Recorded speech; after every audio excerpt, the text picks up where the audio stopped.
তো নমস্কার বন্ধুরা, আজকের আমাদের রেসিপি রুই মাছের ঝোল। প্রথমে নুন হলুদ মাখানো মাছগুলিকে গরম তেলের মধ্যে দিয়ে এপিট ওপিট উল্টে খুব ভালো করে লাল করে ভেজে তুলে নিয়ে সেই তেলের মধ্যে কেটে রাখা আলু দিয়ে উপর থেকে লবণ হলুদ ছড়িয়ে দিয়ে আলুটিকে ভালো করে লাল লাল করে ভাজতে হবে। তারপর সেটিকে তুলে নিয়ে অন্য পাত্রে রেখে দিয়ে সেই তেলের মধ্যে অল্প একটু তেল অ্যাড করে তাতে গোটা জিরে এবং তেজপাতা দিয়ে তার মধ্যে পেঁয়াজ বাটা দিয়ে নেড়েচেড়ে রসুন বাটা দিয়ে তারপরে আদা বাটা দিয়ে ভালো করে কষিয়ে নিয়ে তাতে টমেটো বাটা দিয়ে মশলাটি তৈরি করতে হবে।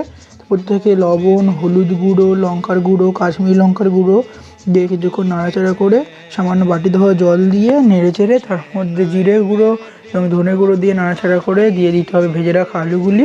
দিয়ে মশলা ভালো করে কষিয়ে তার মধ্যে পরিমাণ মতো জল দিয়ে জল ফুটে আসলে তার মধ্যে ভেজে রাখা মাছগুলিকে দিয়ে উপর থেকে চেরা করা কাঁচা লঙ্কা এবং ধনেপাতা ছড়িয়ে দিলেই তৈরি আজকের আমাদের রেসিপি রুই মাছের ঝোল। সম্পূর্ণ দেখার জন্য ধন্যবাদ।